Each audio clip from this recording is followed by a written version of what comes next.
Hello, this is Rich, and this is part 2 of a part 5 training series. Today's tutorial is going to discuss updating STK databases. We're going to show you objects in STK, how to insert those objects, how to change the properties on those objects, i.e. modify them, and we're going to understand why you will use different objects in STK. So this is our second lesson, objects and properties. This is just a real quick introduction to this particular tutorial. So I'm going to go ahead and pick some interesting parts out of this tutorial to show you how it works. Again, if you want to go through some detail, make sure you go through the lesson in detail. And inside the tutorial itself, if you're just a satellite operator, you can just look at satellites. If you're a ground operator and you want to learn how to bring in ground vehicles, or you're naval and you want to bring in ships, then focus on that stuff. But again, this tutorial is built in a lot of detail, and I'm only going to cover a little bit out of that in this particular video. So engineers and operators need to quickly add realistic analytical and visual properties to objects in STK. You may need a realistic satellite attitude, analysis of an enclosed area in a deep canyon, a mission plan for an aircraft flight route, a sensor footprint, or a briefing with the detailed visuals and analysis. In the previous lesson, you learned to create a new scenario and how to navigate windows and basic tools in STK. In this lesson, you will learn basic understanding of STK objects and their properties. So you're going to learn how to update STK databases, insert objects into your STK scenario, and how to modify properties and understand why you're using different objects in your analysis. One of the things that a lot of people need to do is update their databases. You can go up to the Utilities menu and open up Utilities, and when you select Data Update Utility, you need an internet connection to do this. When you look at my information in here, the red data sets are data that is old and there's new data sets. And it shows you over here AGI's latest version. It'll give you the date, and the current version is when the last time it was that you updated your databases. You can also turn on and enable automatic updates, and so if you leave your computer on, STK will automatically update these databases. Now, most of these, like EOP, space weather, are for people that have more advanced capabilities in STK. To show you how this works, make sure that you've checked all the red ones. You can leave the black ones alone because they cannot be updated. There's not a newer version yet. And once you have all those checked, you can just click Update Now. And it's going to go out over the internet. It's also going to tell you you're going to have to restart STK. So I'm just going to say yes, and it's going to update it. And you can see that I got a progress bar in the lower right-hand corner. And you're going to wait for that progress bar to go away, and you're also going to wait for all the databases to turn black. It's done. I'm going to click OK. I'm going to exit STK, and then I'm going to bring up STK all over again. And now STK will be using my new databases.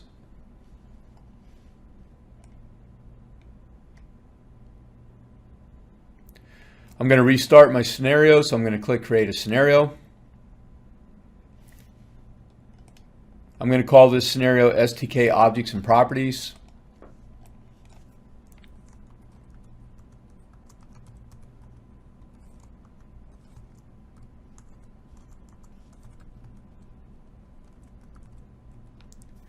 I'm not going to do anything else with this. I'm going to leave all the defaults. I'm just going to click OK and jump into the scenario.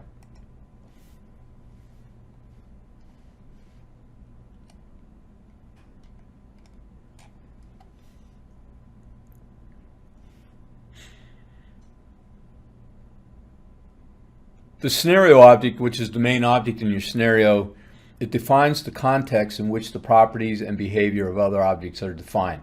So let me just go over this real quick. I'm going to close the Insert STK Objects tool. I'll bring this back up in a minute. I'm going to save my scenario just to put it in a unique folder like we did in Lesson 1. And then I'm going to come over here to the object browser. I'm going to right click on STK Object Properties, and I'm going to select Properties.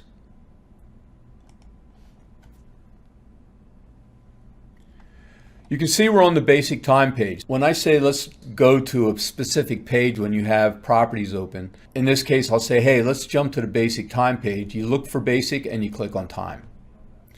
This is simply my analysis period that I set up, and you can change it here. So let's say, for instance, in the STK new scenario wizard, you made an incorrect analysis period. You can change it here. It's not a big deal. The epic time is the epic time of your scenario, not of satellites. Those of you that do satellites, it's different. And what I mean by, think of it as a countdown. If I create an epic time, all my reports are going to be negative values till I get to that epic time, and then I'm going to change to positive values. The animation that you see down here, I might have a 24-hour scenario, but maybe I'm making a movie of a 5-minute period. So I can come in here and set that 5-minute period, and so animation-wise on my 2D window and my 3D window, I will only see that 5-minute period. The time update mode, these three equate to these 3 clocks that you see up here. So you can set it from here too. And then down here in the step size, this equates to the double up, double down arrows in the animation toolbar, and I can set this time step that you see down here in the lower right hand corner. The update animation every, I haven't used it in 8 years because this has to do with your graphics card, or if you have hundreds of objects in your scenario and your animations seem to lock up, you can come in here and increase that update every animation every, and what it does is it delays the time between your graphics card and your CPU and gives your graphics card time to send information to CPU in order to run your animation, but it will be choppy. Basic units. This is where I can set the units at the scenario level that all my objects are used. So for instance, the distance defaults to kilometers. I can always open up that pull down menu and say, hey, I want my scenario to run in feet, and so I could select feet. The basic database page, this allows me to change certain databases or bring in archived databases, and I'll look at this a little bit later on. The Earth data, this allows you to change your EOP files. The terrain, the basic terrain, this is where you can turn streaming terrain on and off. 3D tiles, this is a really cool feature. You can add these really neat 3D tile data sets that we build. I've looked at them for Philadelphia, I've looked at them for New York. If you have advanced capabilities in STK, you can also use them analytically. Global attributes, these are just warnings. All I can say for people that are new, be careful about turning these warning messages off, because this can tell you if something's going wrong. And finally, the description page, this is where I can add a description, a short description and a long description for notes. 2D graphic global attributes.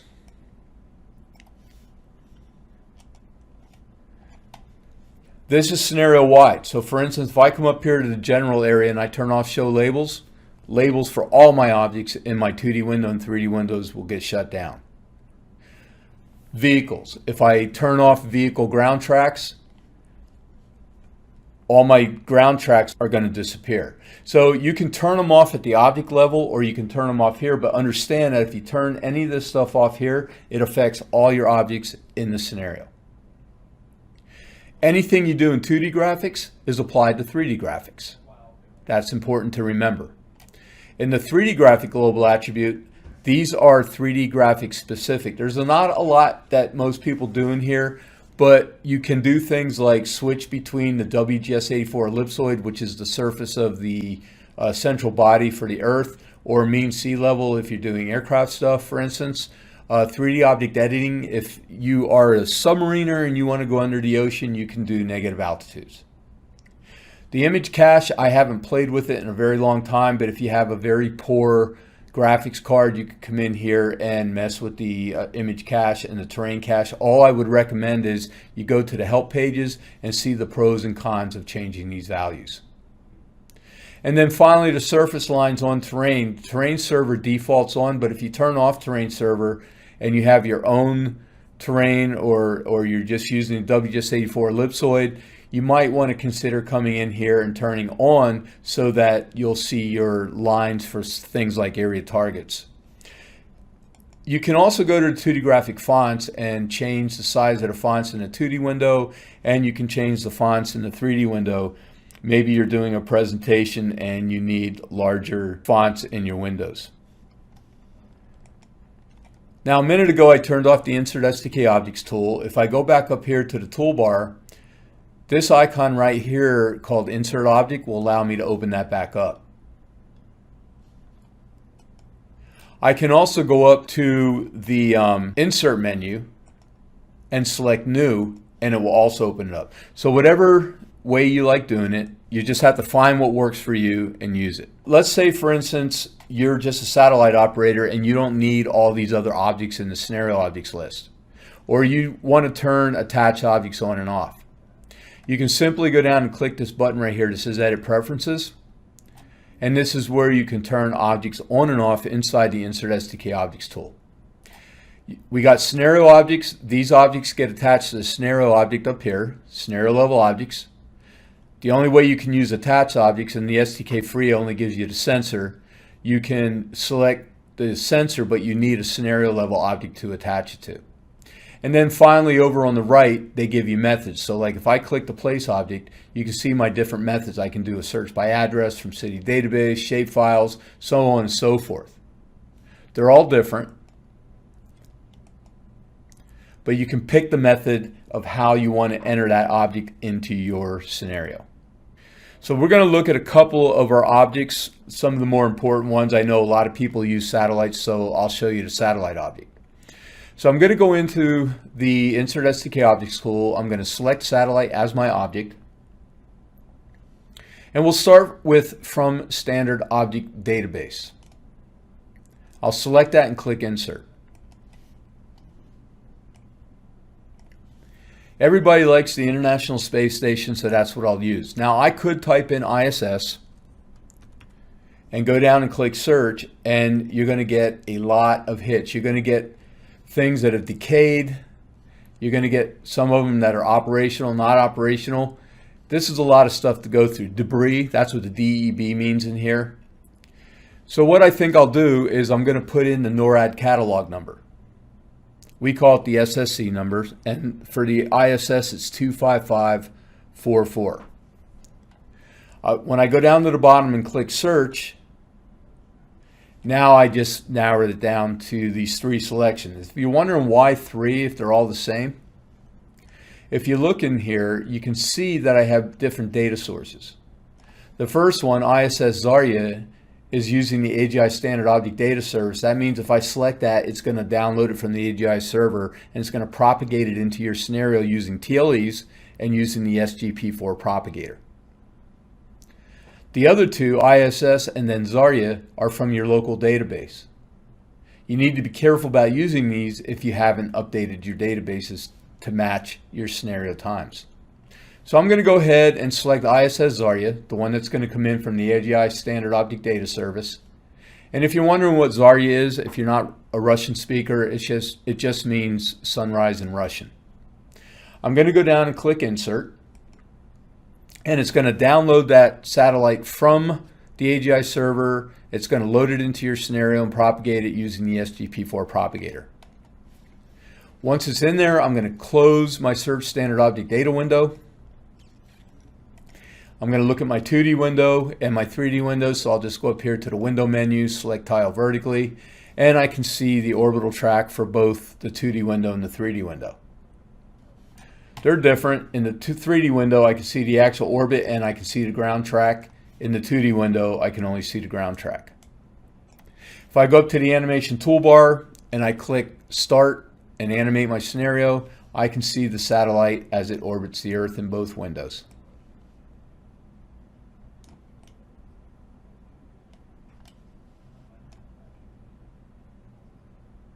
I'm going to go back up to the animation toolbar, click the red reset button, and move on. Real-time animation mode will allow me to view the ISS where it is at this moment in time. But your animation time that you set has to cover the real time that you're sitting at your computer at. So right now I'm good because it's very late in the afternoon where I'm at. So I can go up here and turn on real-time animation mode, And now when I reset my scenario and click start, it's going to show me where the ISS is at this very moment in time. And if I zoom to the ISS in the 3D window, and to do that, you go over to the object browser, right click on ISS, select zoom to, and I can see the beautiful model that we give you guys. And if I look down, I can see where it's located over North America right now. In my scenario, yours might be different. I'm over Canada actually.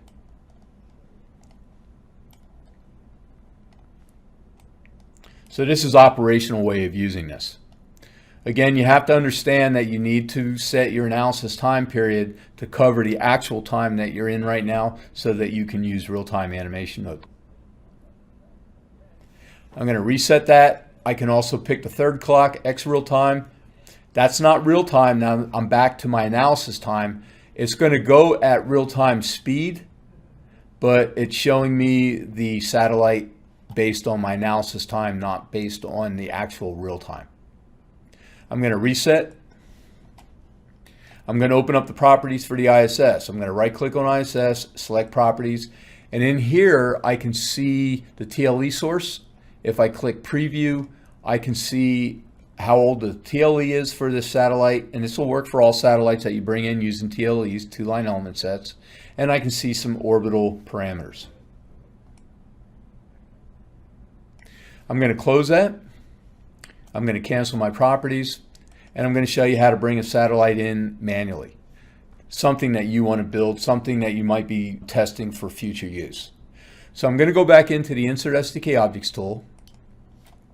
I'm going to select Satellite as my object, and this time I'm going to select Orbit Wizard as my method and click Insert. You can pick the orbit type that you want to use. So in this case, I'll go ahead and simply click Repeating Ground Trace. I'll just call it Repeat Sat so I can give it a name. I can set the approximate altitude. I'll just go ahead and jump this up to 750 kilometers. Understand that this is the distance, the altitude of the satellite based off the surface of the Earth. That's not semi-major axis altitude. And there's some other settings in here that you can play with if you come back and look at this. Now again, when you're in a GUI and you wonder what all these different settings do, you can always click the help button and it'll open up a help file for this specific GUI. The time interval, the analysis time period interval, it defaults to your scenario time. That means that if you don't change this whenever you bring a satellite in, and this also applies to using a standard object database, it's going to propagate your satellite based on your analysis period. When I click OK, I now have another satellite in my scenario.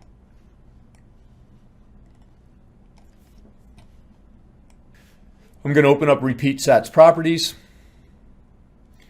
J2 perturbation, I can manipulate the properties right here if I want. Instead of using the Orbit Wizard, I can turn on vectors and body axes so I can go down to the 3D graphics vector page.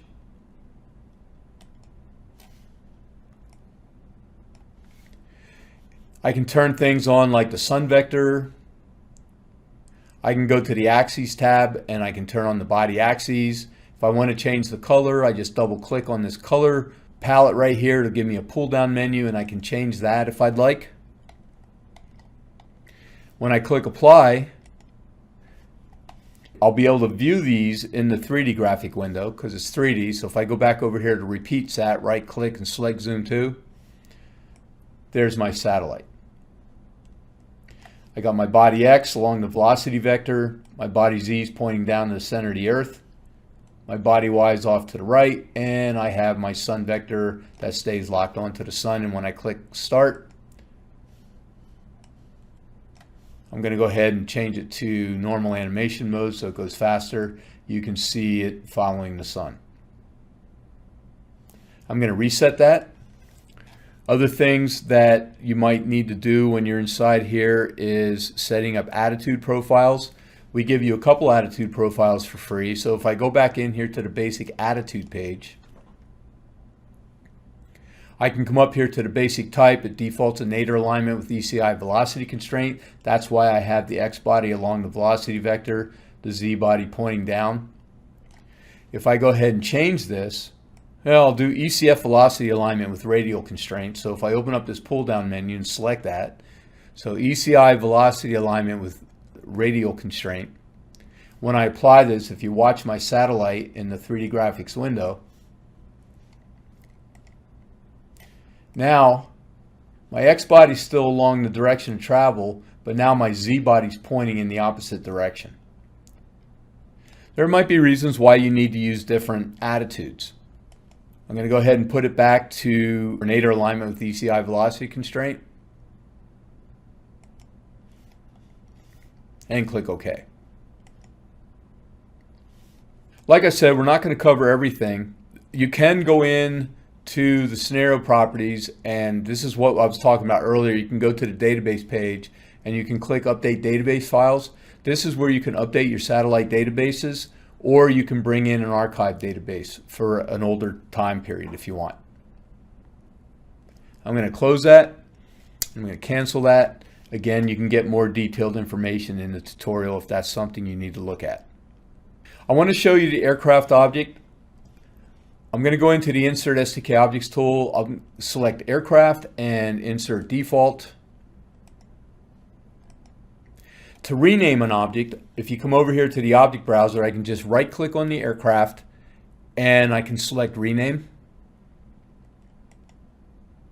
And it puts me in rename mode. There's other ways you can do it too. I can click on it. If you need to do a little meditation and Zen breathing, you can click on the aircraft once, take a deep breath, click on it a second time, and it'll go into rename mode. F2 will also put you in the rename mode. I'm going to call this aircraft My Plane. My Plane. Hit my enter key and it sticks.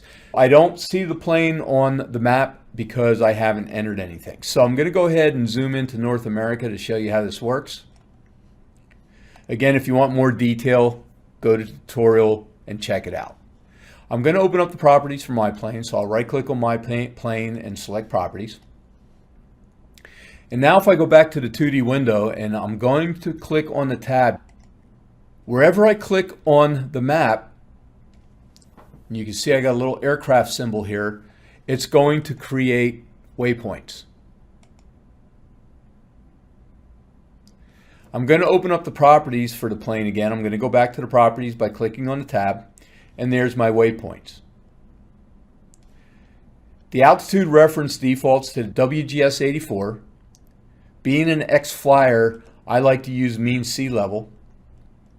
Smooth rate calculation, which is what we're on, allows me to move based on altitude, speed, and turn radius, and there's my waypoints. Now understand, you can come in here and insert points and type in the latitude and longitude. You can also go into these cells like for altitude and speed, and you can change them individually for each one of your waypoints. The Set All button that you see over here allows me to set all of them. So you can see my altitude is at 10.668 kilometers. If I want to move it to feet and I don't know what the unit is for feet, that km for kilometers is the unit. I can open up this little pull down menu and select FT for feet if you didn't know what that was. And then I can just change the value. But understand this, that throughout STK you're going to see these little pull down menus that allow you to change units. Being an X-flyer, I never mission planned an aircraft mission in kilometers per second. We did Mach, really simple things like that. But STK is kilometers per second, nautical miles per hour, that kind of thing. So let's say, for instance, I want to change this to nautical miles per hour. So I can just go ahead and open up that pull down. I can go down to NM for nautical miles, and then the next one that comes up, I can select hour HR. 350 nautical miles per hour. I'll go ahead and change that to 400 just to change it. Then the turn radius. This is a huge turn radius. That's saying to me that when the plane gets to one waypoint and turns to another waypoint, it's going to take almost 12 kilometers a radius. I'm going to knock that down to 2. I don't need to change the unit because I'm keeping the same unit. So by highlighting everything, putting the value and hitting tab, STK will fill that in for you. The nice thing about this now, when I click OK, it changes all of them. Again, you can insert points manually, enter the latitudes and longitudes manually, the altitudes manually, the speeds manually, the turn radius manually, or you can click on the map like I did, come back, click set all, and change everything using the set all button. I'm going to click OK, and when I get back out here, I now have my aircraft. And if I zoom to the aircraft over here in the object browser, right click, select zoom to, I can see this really cool plane. Now I do want to show you something real quick. The great arc propagator is what we use. It's up here at the top. The great arc propagator is also used for a ground vehicle, which I'm not going to cover in this particular video, and it also is used for the ship object. So if you know how to use the great arc propagator for an aircraft, you'll be able to use it for a ground vehicle or for the ship. One thing that's important for this, if I come up here to the second waypoint where I make my turn, and I'm going to go into that cell for time, I'm going to do a Control C and copy it.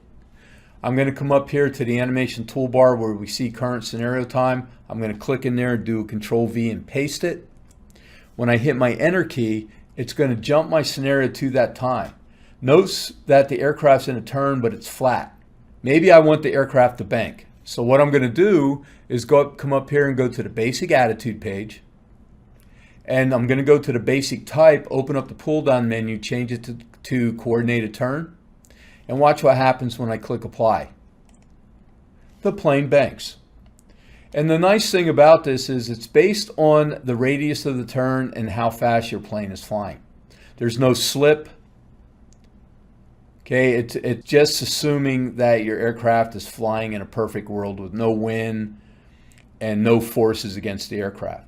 But in the real world, if you were sitting on this plane doing 400 nautical miles per hour, everybody would be screaming. So that's the aircraft object and the great arc propagator. Let's look at a couple ground objects. So I'm going to go ahead and click OK, close my properties. The next thing I'm going to look at here real quick is the facility object. So I'm going to go back into the Insert STK Objects tool. I'm going to select Facility as my object. And I'm going to do from Standard Object Database. Now we have 3 objects in STK that are ground objects that use latitude and longitude, and you wouldn't know the difference if you open up their properties which one it is. It's the object type itself that STK sees as a different object type, and you'll see they look different on your map, and some of them come in with different databases. So if I select Facility and I go to From Standard Object Database and click Insert, I'm going to go ahead up here to the name and I'm going to type in White Sands.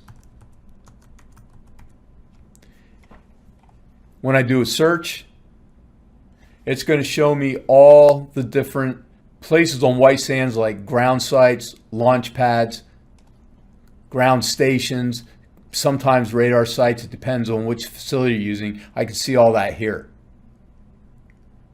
Maybe I just want launch pads. So I go up here to roll, I select launch pad, and maybe I only want to see the active launch pad. So I go down here to status and select active. When I do a search, now I only see the active launch pads at White Sands. I can also go down to the network. I'm not going to do this, but down here in network, maybe you work with a specific network of facilities. You can just pick that network and it'll load all the facilities for that specific network. So I'm going to go back to this. I'm going to select White Sands SULF and I'm going to click Insert. It's going to download it and load that launch pad. I'm going to close the Search Standard Object Data window.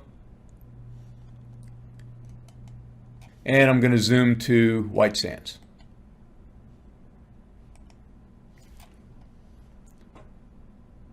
There's my facility object out there in White Sands, beautiful New Mexico. Another thing I can do is insert an area target, both manually or from a database. So I'll do it from a database first. I'm going to go up here to the Insert STK Objects tool. I'm going to select area target as my object, select countries and US states as my method, and click Insert. I'm just going to bring in the continental US. So I'm going to scroll down till I find United States. United States of America.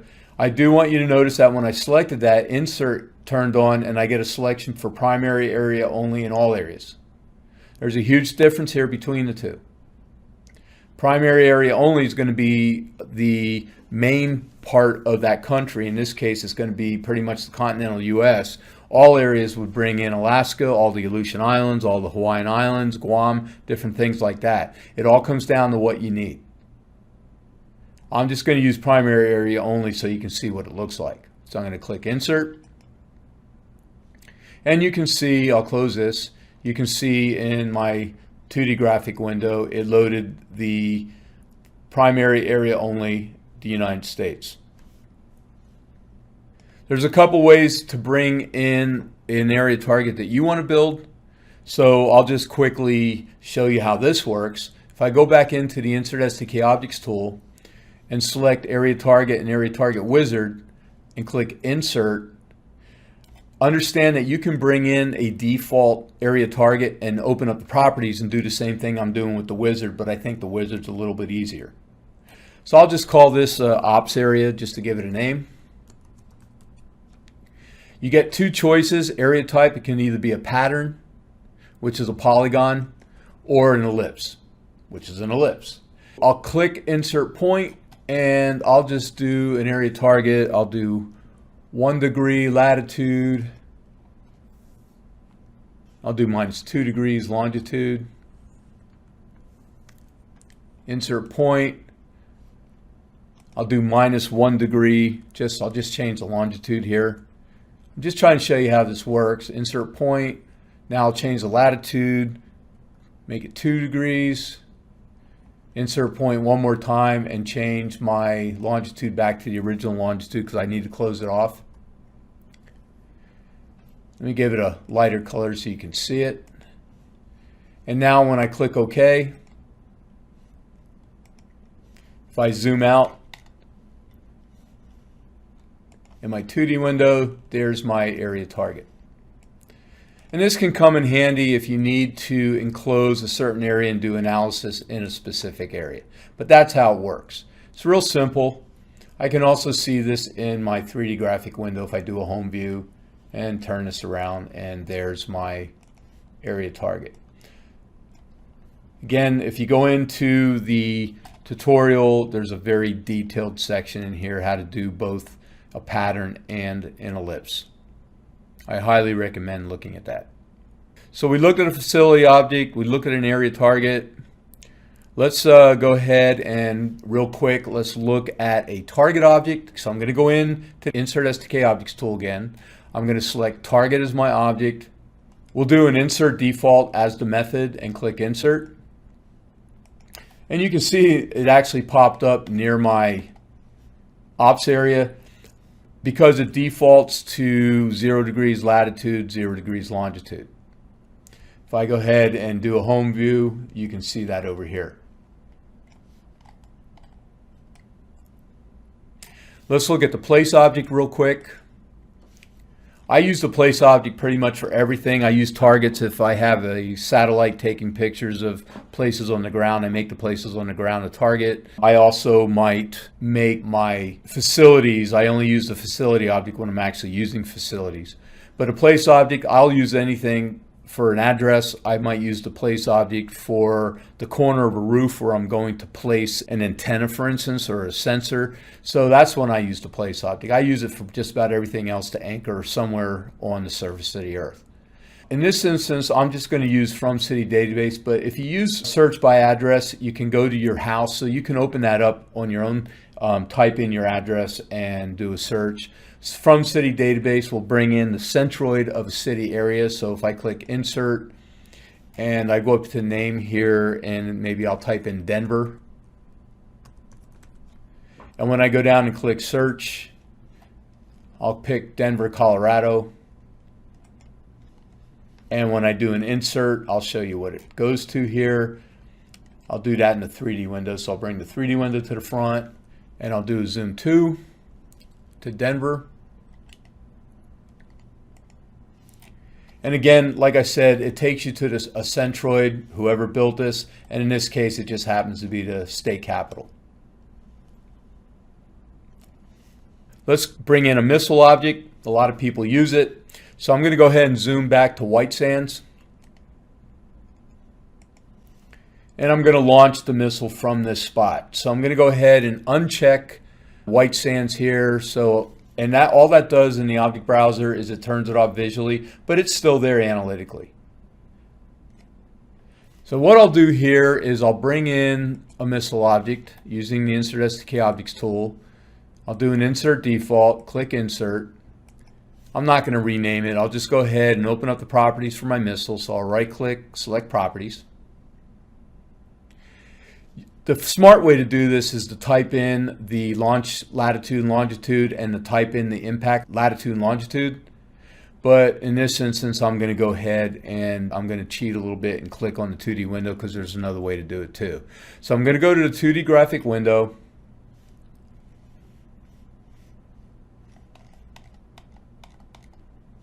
And I'm going to go over here to white sands and, well, I guess I got to turn it back on for a second here so I can see it. I'm going to go ahead and click in white sands as my launch point. I'm going to get this insufficient delta V specified. You can just click OK and close that. And then I'll go over and I'll click on my ops area where I'm going to impact my missile. And you can see that it created that route. If I go back to the properties for my missile, it filled in my launch latitude, longitude, and my impact latitude and longitude. I can change the speed, I can increase it, decrease it, I can set fixed apogee altitude, which you'll do in the tutorial. So this is something you might want to come back and play with, but this is how it works. I'll click OK. If I look at my 3D graphic window, I can actually see, if I do a home view, I can actually see the missile's flight. Let me go ahead. I can go over here in the object browser, double click on this little color window here and change the color right from the object browser. And you can see the missile's flight route. And it uses the ballistic missile propagator. So what goes up must come down when you use the ballistic propagator. So there's a lot of other things inside the tutorial on how to use the 3D object editor. I'll show that to you real quick. So I'm going to go ahead and bring in another place object. So I'll go in and to the Insert STK Objects tool. This will be the last thing I show you. So I'll select place. I'll do an insert default, click insert, and you'll see that it brings it in as place 1. If I bring in another place, it'll call it place 2, so on and so forth. STK automatically gives it a 1-up number because all your objects, they have to have their own unique name. So I'm going to go ahead and zoom to that place.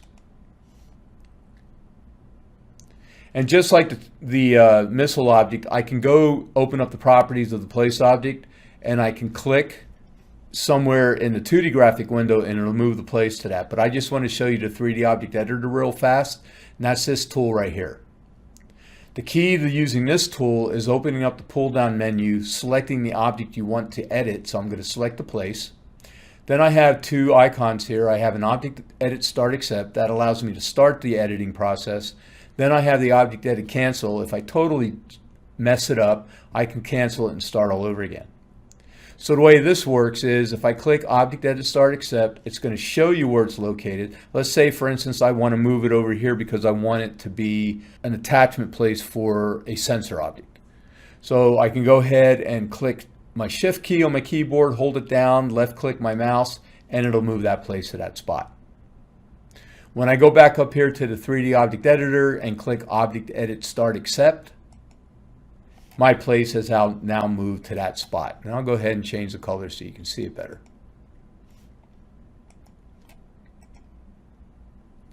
The last thing is I'm going to attach a sensor object to that place object. So I'm going to go back into the Insert STK Objects tool, select Sensor as an attached object, insert default as the method, and click Insert. When the Select Object window appears, I'm going to select my place object, place 1. That's the object I'm going to attach it to, and then click OK. If I lay this over now and look at it, I can see that sensor pointing up. When you put a sensor on a ground object, it points up. When you put a sensor on an airborne object, it points down. I'll go in here and right click on the sensor, select properties, and the sensor type defaults to a simple conic, 45 degrees cone half angle, and what that really means is that you have a full 90-degree field of view. If I change this cone half angle to 90 degrees, now I got a full 180-degree field of view. I clicked apply, then I'm going to go down to constraints. Constraints are very important. Line of sight means I'm doing horizon to horizon based on the WGS84.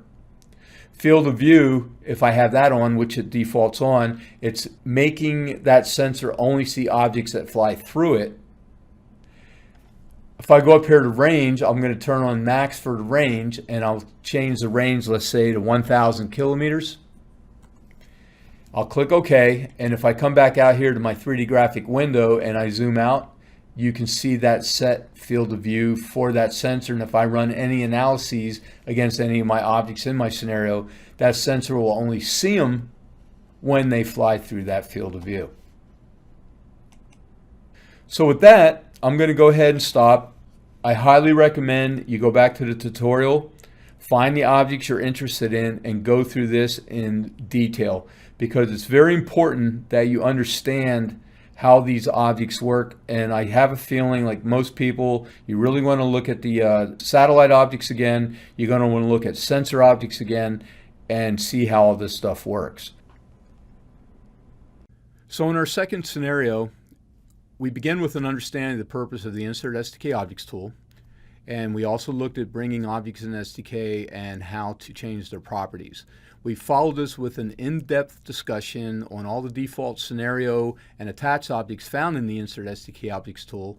And we also looked at how to insert objects into the scenario and which method to use during that insertion. So have a great day, and I'll see you in tutorial number 3.